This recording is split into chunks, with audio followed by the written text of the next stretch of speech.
Hierdie boodskap na toe gebring deur Skatte in die Hemel. Gaan sluit graag by ons Facebookgroep aan vandag. Vandag se skriflesing kom uit Jeremia 31 vers 3. Die Here het gekom na sy volk wat ver van hom is. Die Here het gesê, ek was lief vir julle en sal aanhou om vir julle lief te wees. Julle behoort aan my, daarom hou ek julle vas. Vandag se boodskap is getiteld Stap vir stap nader aan God. Jy het ook al tot bekering gekom. Jy het God se teenwoordigheid en krag in jou lewe ervaar en daar was eens 'n brandende passie binne jou om soveel moontlike mense tot redding te bring.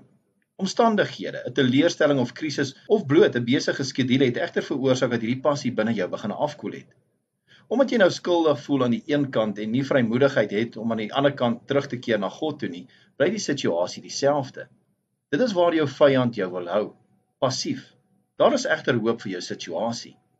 Wanneer mense vir 'n paar dae vas en die vas word gebreek, is een van die belangrikste dinge om te onthou dat jy nie 'n te groot ete aan die begin moet eet nie. Doen jy dit, sal jou liggaam sukkel om dit te verwerk en jy sal heel moontlik siek voel.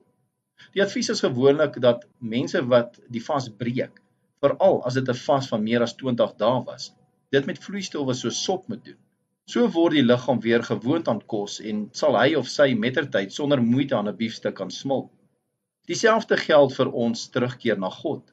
In steede daarvan om 'n lywige Bybellesprogram nader te trek of by al wat 'n bazaar of bidgroep betrokke te raak, is die belangrikste om eerstens net stil te raak voor God, op hom te fokus, hom te vra om deur sy Heilige Gees met ons te praat en dan te luister na wat hy op die hart het.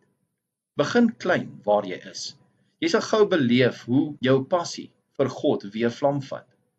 Hoe jy nie kan wag om die woord van God op te tel en te lees en om sodoende beter te leer ken nie. God is heeldag besig om na ons uit te reik. Ons mis dit egter heelwat kere omdat ons te besig raak. Onthou, die vyand gaan ons tyd altyd probeer steel, deur ons met onbelangrike dinge besig te hou om te verhoed dat ons by God uitkom. Oorwin dit deur doelbewus jou radio en jou motor af te skakel en met God te praat, of sommer nadat jy hierdie boodskap geluister het, weer vir God opnuut te nooi om deel van jou lewe te word. God het ons elkeen oneindig lief, al voel ons ver van hom af.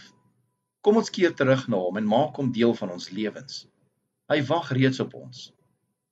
Kom ons bid saam. Ons hemelse Vader, baie dankie dat U nooit U rug op my keer nie. Vergewe my asseblief dat ek toegelaat het dat dinge my tyd steel en ek nie by U kon uitkom nie. Praat asseblief vandag met my deur U Heilige Gees en help my om oop te wees en te luister. Ek nooi U nuut in my lewe. Ek vra dit in die naam van Jesus Christus. Amen. As jy soortgelyke boodskappe wil ontvang Maandag tot Vrydag, sluit aan by ons WhatsApp broadcast groep. Stuur net jou nommer na 072 581 2973.